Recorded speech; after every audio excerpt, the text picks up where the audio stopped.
And it's Arcanine, Arcanine PC. We're by far the greatest team that the world has ever seen. What's up, ladies and gentlemen? You can call me Kai Guy. Welcome back to another video here on the channel. And if this is your first time here, then a very big special welcome to you. I am your coach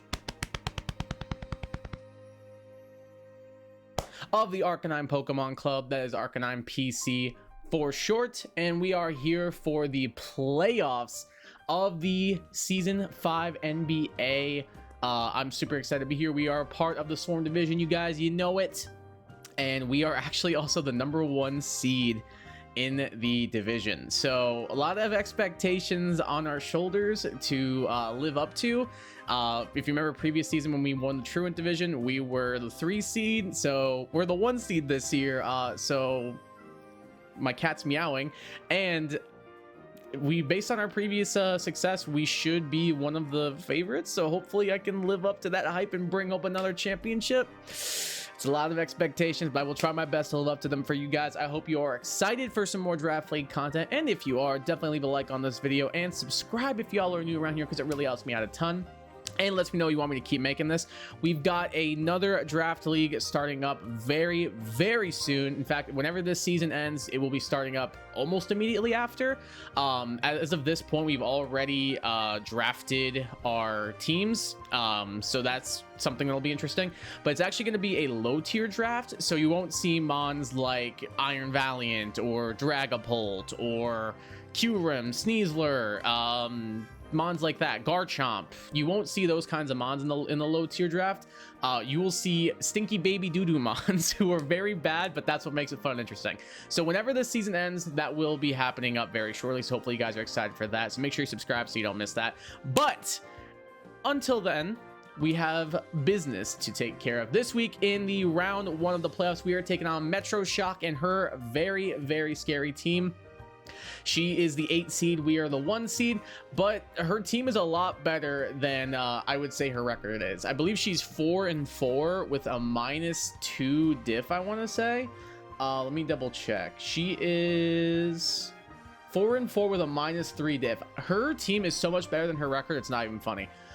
This is by far one of my favorite drafts in the division. I'd say it's probably top 3. So let's break down her team real quick. We'll jump into the Pokemon I'm bringing, the movesets I got on them, all the cool stuff, and then the battle will soon follow. So let's take a look at our team. First up, we've got Melmetal, then Rillaboom, Slowking, Raging Bolt, Hawlucha, which is one of her Terra captains, Mega Gardevoir, Incineroar, Skuntank, Runerigus, and Arctozolt, which is her other Terra captain. This team is insane.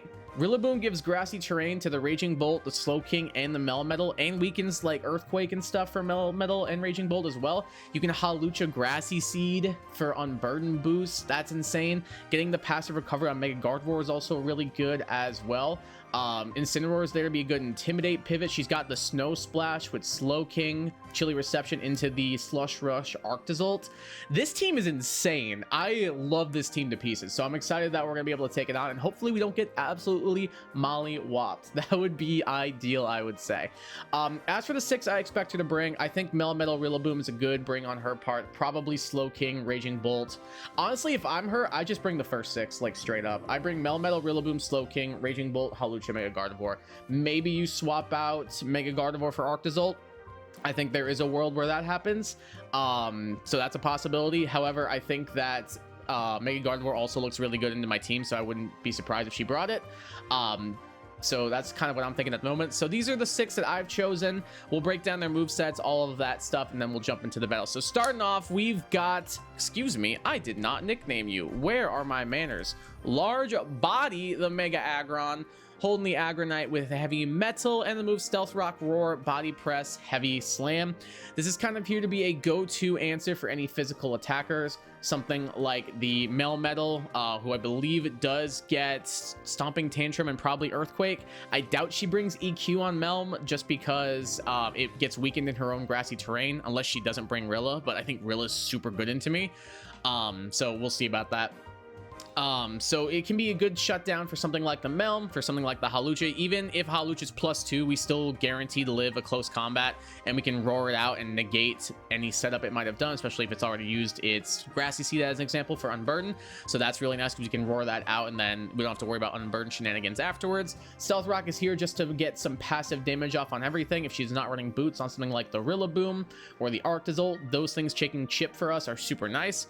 Body Press does big damage to Melm, to the Raging Bolt, to the Incineroar, and to basically everything on her team that's not Runerigus, and maybe Slowking. But for Slowking, we've got other ways to deal with that as well. Heavy Slam is also here just for big damage. Basically, OHKOs every Mega Gardevoir. Yes, we would have to take like a possible Focus Blast, because I'm pretty sure Gardevoir gets that. But honestly, I think we'd be fine. I think we live 1 guaranteed, even if she's modest max special attack with how bulky Aggron is and Filter. Which I know it says heavy metal right here, but when we Mega Evolve, we will have Filter. So just making sure I reiterate that. So Heavy Slam will be able to pick up the KO on that thing, and also does good damage to basically the rest of her team as well. Max HP, max defense with an impish nature, tiny little bit of attack. Here to be an annoying physical wall, set hazards as well, and just generally be annoying. Speaking of being a physical wall and generally annoying, hi Moltres. I don't know why I forgot to nickname all these guys. I'm slacking, bro. Red Hot Chili the Moltres, holding the heavy duty boots with flame body, and the moves Defog, Roost, U-turn, Flamethrower. Pretty standard Moltres set at this point. It's my go-to set for this thing because of how good it is, especially into something like this team. It's good into Melm, it's good into Rillaboom, it's good into the Incineroar, even good into Hawlucha as well. So it can be an annoying Mon, eat up hits from physical attackers, and then U-turn on out and heal itself up.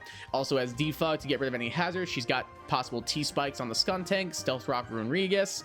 So those could be something that we might have to prepare for. Roost heals us, U-turn keeps up our momentum, Flamethrower does good fire type damage. And every single time she makes contact with us, if she's not holding either Punching Glove or Protective Pads, Flame Body has a 30% chance to burn her physical attackers, which is very good for us, because getting a burn off on something like the Hawlucha could be phenomenal. We got max HP, max defense on this with an Impish Nature, with a Bold Nature, excuse me. 8 special attack here just to make our Flamethrowers a tiny bit more powerful. That's going to be Red Hot Chili. Next up is Storm Rider, our Thunderous Therian, holding the Assault Vest with Volt Absorb this week, and the moves Volt Switch, Thunderbolt, Terra Blast, Grass Knot. This Pokemon went through a lot of iterations and swapping around this week. Originally it was Double Dance. Then we also had it as Specs. It went through very many iterations, but eventually we went with this AV Terra Fairy. Because Terra Fairy kind of shuts down a good portion of her team, especially with the Volt Absorb. We won't be taking super effective damage from Arctozolt because it can't hit us with electric moves. And then if it's got something like Low Kick, which I don't know why, I guess that could be good for Aggron. But basically what I'm saying is we'll only be taking neutral damage or no damage at all from Arctozolt, which is a very important thing. It also kind of can shut down Raging Bolt because we're immune to electric, and after we Terra Fairy, we're immune to Dragon. So that could be pretty good as well. Could be a good Mega Gardevoir switch in because we are AV. We can take a couple of extra hits. I think 1 extra, but we'll be guaranteed to outspeed that. So that's important as well. Volt Absorb, like I said, making sure we don't have to deal with any electric type damage. Volt Switch is here, keep a momentum. Thunderbolt does big damage to a lot of her team. Slowking does not want to take a Thunderbolt, and everything else is neutral. Same thing with Hawlucha. Does not want to take a Thunderbolt, especially before it Terras. Terra Blast Fairy does good work into her team as well. Does big damage to Raging Bolt, Incineroar, and Skuntank. Well, actually, Thunderbolt does the same, but still. And then Grass Knot is mainly just here for Runerigus, because otherwise Runerigus becomes a free switch-in. And then if she sets the grassy terrain for her using her Rillaboom, our Grass Knot will be boosted after we tear, because we'll no longer be flying. We'll be touching the ground and be able to take advantage of that grassy terrain there. Max special attack on this, 248 speed is enough speed to outspeed a Mega Gardevoir any and all times. With a timid nature on that and a little tiny bit of HP, we can guarantee outspeed all forms of Mega Gardevoir. So we are able to guarantee outspeed and keep up momentum no matter what. So that's going to be Storm Rider. Then we got Leechgrave, the Ogerpon this week, holding the Cornerstone Mask with the sturdy ability, and the moves Swords Dance, Ivy Cudgel, Low Kick, and Horn Leech. This thing goes stupid this week, as usually is the case, because Ogerpon Cornerstone is insane, but this mon goes stupid. Swords Dance to boost our physical attack is really helpful here. Ivy Cudgel does insane damage to the majority of her team. especially something like the Incineroar, which is super effective on it. Otherwise, it just becomes a go-to move to clip for basically everything. Skuntank, Mega Gardevoir, Raging Bolt, Slowking, Rillaboom. Low kick is mainly here for Melmetal, just to get off a big fighting type hit on that thing. If she runs Chopple Berry, she runs Chopple Berry. But what can you do? And then Hornleech is here to get a little bit of recovery back, something like the Ruin Regis, something like the Slowking, even something like the Mega Gardevoir, I'm pretty sure dies to a +2 Hornleech, depending on spread. So that could be pretty helpful for us to get a lot of HP back on that thing.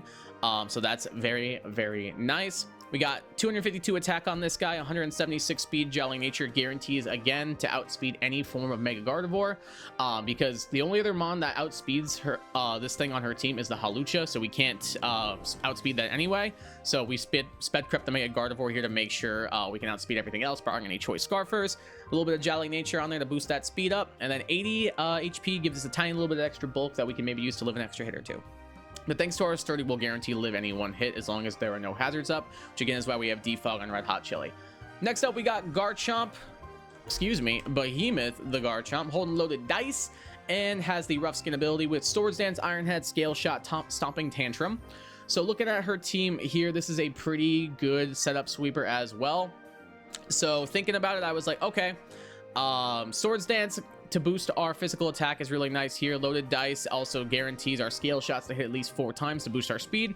Iron Head is very important for something like a Terra Fairy on the Hawlucha.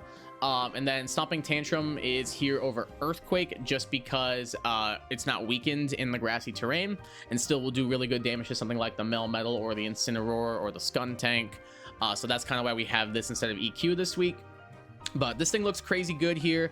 It kind of has the opportunity to sweep as long as we can take care of a couple of things, namely something like the I think the Slowking could be a bit of an issue on this guy because we don't really have the general damage at +2 with EQ to knock this thing out as we normally would.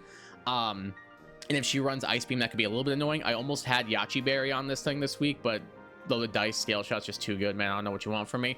As for our spread this week, 252 attack, 240 speed, Jolly Nature, again, to guarantee outspeed Mega Gardevoir, because the only other thing on our team that outspeeds us would be that Hawlucha, and then a little bit of HP there because we had some 16 leftover EVs, so that's kind of the plan for that at the moment. And finally, making their debut this season, we have Striped Aria, the Hoopa. Holding the leftovers here with the Magician ability. We're rocking the Terra Fairy on this guy as well, with the moves Destiny Bond, Toxic, Shadow Ball, and Psyshock. Fully special defensive here is mainly for Mega Gardevoir. If it runs Shadow Ball, it runs Shadow Ball. What can you do? But if it does, I could, and I don't feel like Storm Rider is a good Terra, I could Terra Fairy this week and guarantee live it and then possibly knock it out back with a Shadow Ball. Because even though I don't have any investment into my special attack, I still have a base 150, 338 special attack uninvested. Which, like, let's look at some of our attackers who are invested. Almost as high as Garchomp's attack. Barely less than Leechgrave's fully invested attack. Like, the Hoopa's special attack stat is ridiculous. I mean, this one's a cheat code, like 145 with invested. It's like crazy. Anyway, that's kind of crazy that even uninvested, Hoopa still has crazy special attack. So it can do big damage while also being able to eat up a hit. And that's kind of why we have it here this week to be a specially defensive mon. Could also be helpful into Raging Bolt as well, because a Psyshock will do decent damage to that. We can also get a Toxic off on it, maybe a Destiny Bond to get it gone. So that could be pretty helpful as well. Leftovers to restore ourselves. Max HP, Max Spadef with a Calm Nature on this guy. I'm excited for Hoopa to make its debut. I'm not sure how well it'll fare, but it's mainly here to be an annoying, especially defensive mon. We originally had Pheasantipity here, but Gardevoir became annoying because of Psyshock, and that doesn't really, Pheasantipity doesn't really want to deal with that. Whereas at least here, like, they have to run a coverage move, being a Shadow Ball, which they very well could run because I have both this and Tapu Lele, but we can take that chance, and maybe if they don't have it, Hoopa puts in work. So that's kind of the plan at the moment. Know what you guys think of the team in the comment section down below. What do you like that I did? What would you have done differently? Make sure to let me know your opinions on that. I think I've held you all up long enough. It is time for the playoffs to begin. So I will see you guys back here for the battle in just a moment. All right, we are back. We got all connected with Metroshock, had the battle, and it's time for a little bit of post-commentary playoff action. Looking at her team, we see that she brought 5 of the mons I expected. No Hawlucha is actually really good for me. We do see the Raging Bolt, the Rillaboom, Melmetal, Runerigus, the Slowking, and the Mega Gardevoir. So no Hawlucha is really good. Swap that out for Runerigus instead. Honestly, I'm totally fine with that because Hawlucha scares me, especially if it gets a little too shiesty and sets up a couple of swords dances. So thankfully that thing is not here. Looking at possible leads on her team, she could lead the Rillaboom to just get her grassy terrain up. Could lead something like the Slowking for a quick pivot. Even something like the Runerigus to set up hazards I could see happening. Looking at her team, I outspeed everything with my Garchomp, with my Thundurus, and with my Ogerpon. So I can freely lead with any of them, and of the 3, Thundurus has the momentum on its side because it outspeeds and has Volt Switch. So because of that, I think I am going to go ahead and decide to lead with my Thundurus here. So let's go ahead and jump on in. As we see, she's going to lead with the Gardevoir, and we do see she is... she actually doesn't have either of her Terra Captains this week, so we don't need to worry about Terra Preview, but we see that we're our 2 fairies. We got 2 fairies right here. And fun fact, she's actually playing on mobile, so that's kind of funny. All right, so she's going to lead the Gardevoir, as I do go ahead and lead with my Thundurus. Go ahead and lead here. Looking at her team, Volt Switch is kind of 3 if she wants to pivot into Runerigus. That's fine, because I can Grass Knot it afterwards. So I'm just going to go ahead and click Volt Switch right here as she Mega Evolves. And I'm like, well, Hoopa is here to do one thing, and it's to kind of be annoying. So I'm just going to go right into Hoopa, as she's going to go ahead and just rip off a Moonblast. Honestly, not bad damage. Like, I know this thing is probably, like, very offensive now, based on how much that did, but 31% is not terrible. And we can hit this thing pretty hard with a Shadow Ball, because if it does not have any bulk investment, Shadow Ball should kill here, which is very helpful for us. We got our lefties back a little bit. Moonblast in total with our lefties at about 25%, so we can eat a couple more of those. And she has the Shadow Ball, unfortunately. But we live on 1 HP. The Hoopa coming in clutch right here, living on 1. What a goat. I thought about Terroring right here. It didn't seem worth it because of how good Thundurus looked. If she didn't have Raging Bolt here, I probably did Terra just to make sure this thing goes down because of how annoying it is for some of my Pokemon. So live and learn. I probably could have Terra'd right there and just KO'd the Gardevoir instantly, because actually I am going to live and click Shadow Ball here, and we both live on 1. Yo, these are some well-trained psychic types we got right here, living on 1 HP, coming in clutch. The fake sturdy Focus Man coming in clutch. We do get a little bit of lefties back, so that's a plus, but she can just go ahead and knock us out right here with another move. That's fine. Hoopa did its job. It weakened the Gardevoir. She does have the Raging Bolt, but we have a way of dealing with that in our Thundurus, which is nice. So realistically, the Hoopa did its job, and at any point I can KO this thing with my Thundy, which I am free to go into right here. If she wants to make the pivot again into the Runerigus, I'm just going to go ahead and click the Grass Knot right here, because it does hit the Runerigus pretty hard, and it'll do a guaranteed 1% to the Gardevoir. So it seemed like a good mid-ground. It also does reveal that I have Grass Knot, so maybe it wasn't the best play, honestly, but I am going to make it as she goes into the Rillaboom right here. And then I do a solid 16%, and that's unboosted with Grassy Terrain because I'm not getting it right now because I'm in the air. So we'll do a little bit more than that once we get that going. We also see she's going to get that recovery, and she has leftovers as well, so I basically did nothing this turn. Volt Switch is kind of free at the moment. Like I said, if she wants to go into this, I Grass Knot it afterwards, so it's all good. I'm just going to Volt on out of here, and then I'm like, okay, well, I mean, if there's one thing I know, it's that Moltres shuts this thing down, so I will be going into it right now. So you see, she's going to U-turn on out, keep a momentum on her side, 30%, and there it is. That's why you run Moltres with Flame Body, because one of her best physical attackers now has to deal with a burn, and we've seen she's left over. She's not Lumberry. She doesn't have a way to heal that, so that's really good for us, unless I think Gardevoir gets Healing Wish, which she could have. So that's not something, but I don't know if you would Healing Wish back your Rillaboom right here. I don't think that she would do that, but we see she is going to pivot here into the Raging Bolt. This thing is a demon. I'm going to go ahead and bring my Thundurus right here. She makes a very good play. She actually has the Ancient Power right there, which would have absolutely cooked Moltres. I didn't even know this thing got Ancient Power. But I made the pivot here in case it went for an electric move, and actually I have an assault vest and that did 38%. That is crazy. Virgin Bolt is such a scary Pokemon. So I'm like, okay, cool, that's fine. I can just go ahead and Terra Fairy right here. I can do some big damage on this thing. I doubt she's going to want to stay in. If she does, I'll get off a big hit, and then I can either pivot around or KO this thing next turn because I outspeed her entire team. Perfect, we're chilling. So I'm going to Terra Fairy. She is going to go ahead and stay in. I'm going to click the Terra Blast right here. Solid 51%. That's big damage, especially because this thing seems like it's probably Assault Vest as well. As we see, she actually packs the tech. I didn't even know this thing got this move, but it gets Heavy Slam. That's kind of heat and also very scary because now I lost my best Mon to the rest of her team. Ogerpon and Garchomp still look good, but my best pivot is now gone. So that's not great. Very good bring on her part, bringing the Heavy Slam. She literally read the Terra Fairy all day, and I know we have Terra Preview on, but she still had to make a 50-50 there, and she nailed it. And that's unfortunate for me because now my best special attacker is gone, and I am down currently 6-4. So we're gonna have to pull a little bit of a comeback here to keep this thing alive. Looking at our team, I'm like, okay, I just have to hit the Garchomp button. I have to bring in Chomp right here. Yeah, I agree. God read, like like I literally said heat. Like that was such a sick bring on her part, 100%.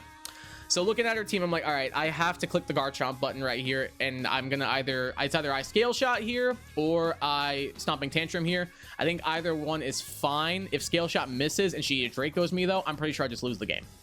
I am going to go ahead and decide to click the Scale Shot. We thankfully do hit. Thank you, Garchomp. I do not need to worry about that. This is Choice Band right now. Trust me. True. Switched up moves. Choice Band. True. So I am going to go ahead and click Scale Shot right here. Since we do hit, it will guarantee knock it out because we'll get at least 4 hits. And that does a minimum of 21, so we're chilling. So that thing is gone. We pull it back a little bit. Garchomp stays nice and healthy. I do drop my defense, but I do boost my speed, so that's good. If she wants to bring in something like the Slowking right here or the Melmetal right here, we can work around it. As we see, she does bring in the Slowking. I'm assuming Ice Beam is coming out. I feel like it has to be, as I'm going to make a pivot into my Aggron because I know I can eat that. I don't think she goes for the Water move. If she went for Scald there, that's a bit of a feels bad, but thankfully she didn't.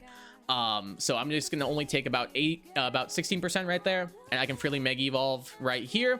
If she wants to set her Chilly Reception up, that's fine, and pivot out to something else. I'm okay with that.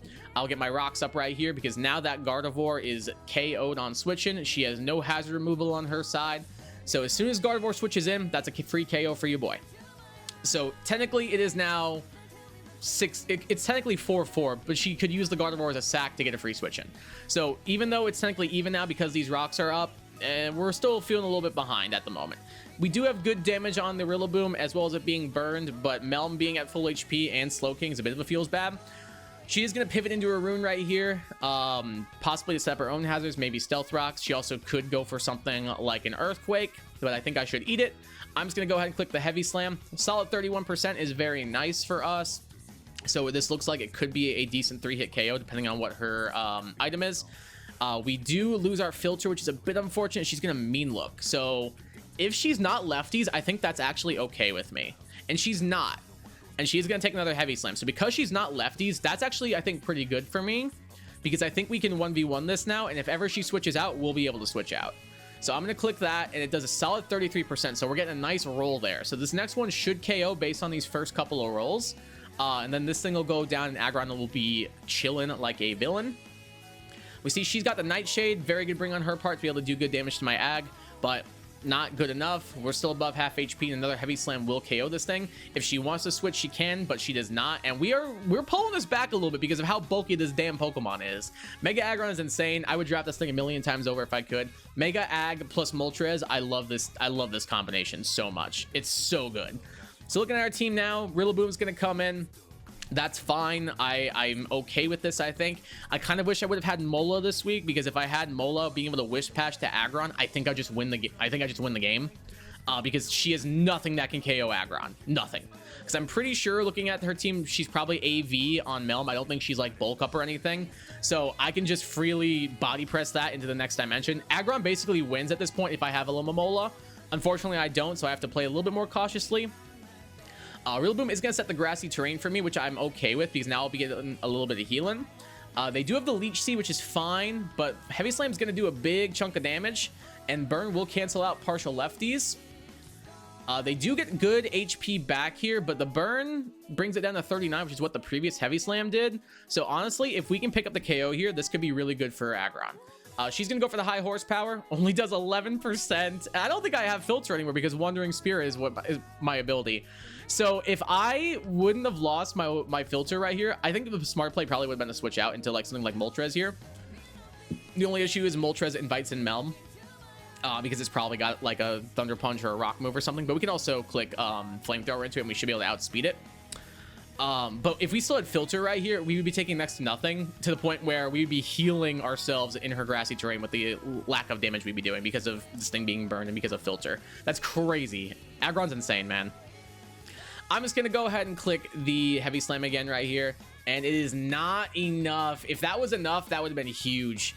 Because then Aggron's at such a good HP, but now it's taking more Leech Seed chip, and now it's going to have to take another high horsepower, which it doesn't do a ton of damage, yeah, but at the same time, I'm taking more damage. I guess I will get a little bit of healing back here, thanks to the grassy terrain, but 25% feels a little bad. In comes the Melmetal. I probably should have again switched right here. If I did, I'm pretty sure I just win the game, but I end up staying in.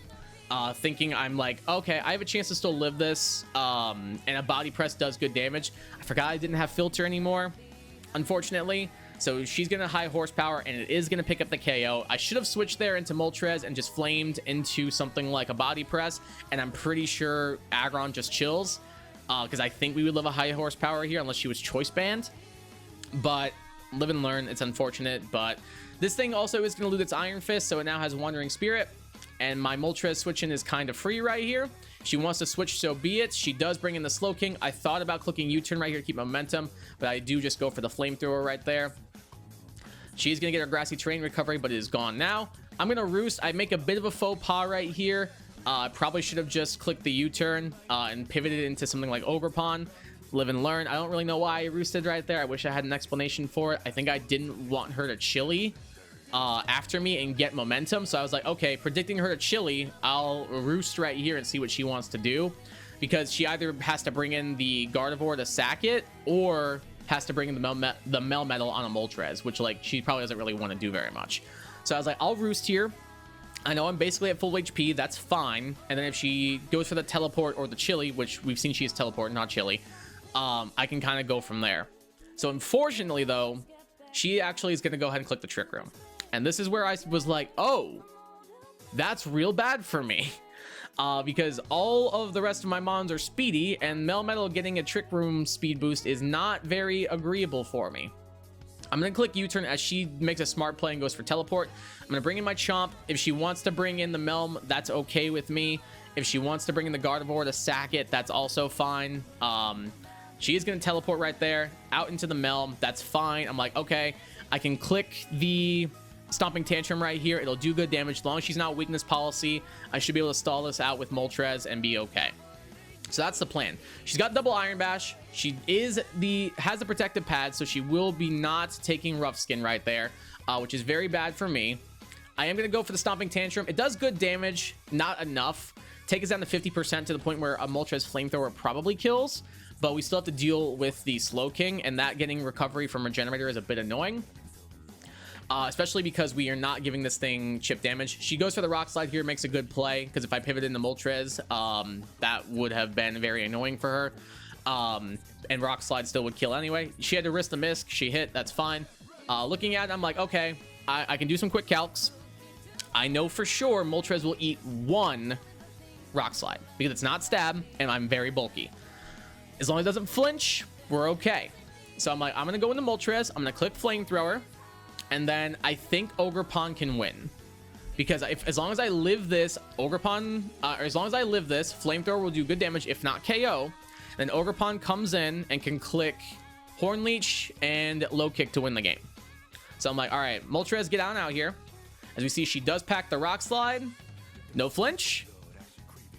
No flinch. And the Flamethrower is going to KO, which is very good for me. So I'm like, all right, I've got Ogerpon. I think I'm okay. because this thing dies to Stealth Rocks. I just have to worry about Slowking, and Slowking should die to a Horn Leech or at neutral or even +2 depending on its spread. So I'm like, all right, I can click Roost right here and keep Moltres nice and healthy. So that's perfect. She's gonna Ice Beam. That's fine. I'm gonna eat it and I'm be able to heal myself back up to full with another Roost. So now I can just slowly chip away at this thing with either U-turn or Flamethrower. So we're good, and we can just kind of bring in Ogerpon later. So she did reset the Trick Room. That's okay. I just need to make sure Trick Room is not active when I go into Ogerpon, and we're good. So she's gonna Ice Beam, gets a crit right there. That's fine. Flamethrower is doing no damage right here. I'm like, all right, I can freely Roost it back up, keep my HP active, and she freezes me. And she freezes me. Which I don't think anybody's aware of this, but there was a game where she got 4 freezes and that won her the game. So immediately I'm thinking, uh-oh, it's my turn. Moltres gets frozen right here, and for some reason Flamethrower does not thaw you out, which is stupid as hell. Game Freak, fix your stupid game. And she can just kind of keep clicking Ice Beam right here. I'm like, all right, can I please unthaw with Flamethrower and Roost myself back up? No? Okay. That's cool. Hits another Ice Beam and gets a high roll. All right, so there goes Moltres. Actually, I think that's okay, though, because Trick Room right here only has a turn left. So I can just go into my pawn right here, and I can click the Horn Leech and KO this thing. So you see she packs the Endure, which is very crazy. So her full moveset is Ice Beam, Teleport, Trick Room, Endure. So she did not have a Psychic move. She did not have a Water move. She only had the Ice Beam, which is kind of crazy. Which I guess, like, if you only need it for Garchomp and maybe Pawn, you're kind of chilling. So honestly, fair point. So this will not be taken out now because of the Endure, which will leave her at 1 HP. Assume we have not seen the item, and she took Stealth Rock damage, so I'm assuming she is Custap Berry. As we see, she is indeed Custap and will be going for the Ice Beam. Only does 45, and if this freezes, we lose the game. So let's see. Let's see what happens. We live it. We live it. No freeze. And I'm pretty sure I even say, let me see if I can find it in chat. Let me see if I can find it. If that froze, I think I retire. If that froze, I probably give up Draft League forever. So the Gardevoir comes in, dies to Stealth Rock, and that is going to be all she wrote. Ogerpon able to pick up a late game clean right there. Shout out to Ogerpon, shout out to Moltres. Even though Moltres, you got frozen and kind of did nothing in the end game, you still set me up nicely. I feel like that was a very close game where I played very bad at the beginning and slowly had to claw my way back. But we were able to do it. Thank you for the compliment, Night Triumphant. That was grand finals. Yeah, that was a hell of a game. GG's to Metroshock. She played phenomenal. I definitely was on the back foot there for a solid like first third of that game, because as soon as my Thundy went down, it was a little bit dicey. I definitely had to claw and scratch my way back to make sure I was able to not completely choke as a #1 seed. So we were able to pick up the win. Your Arcanine Pokemon Club, your Arcanine PC, pick up that hashtag Dubski and move on to the semifinals of season 5 of the NBA. So we will be back here next week for another exciting battle. The season stays alive. We are taking on Luke Nukem. Their team is probably top three draft as well. They have a crazy team, so we'll see how this goes. All I have to say is Terra Great Tusk. That's not gonna be a fun thing to fight, but hopefully we can pick up that Dubski next week and move on to the finals. So I will see you guys back here for semis next week. If you guys did enjoy this battle, definitely subscribe if y'all are new around here and leave a like, because it helps me out a ton and it lets me know you want me to keep making this kind of content. Again, GG's Metroshock. That was a great battle. I hope that you had as much fun with it as I did, and thank you guys so much for tuning in as well and all the support on the draft this season. We'll be back here next week once again, and hopefully we can keep the run alive. I'll see you guys then. Until then, though, I will leave you all with this. Take care and peace.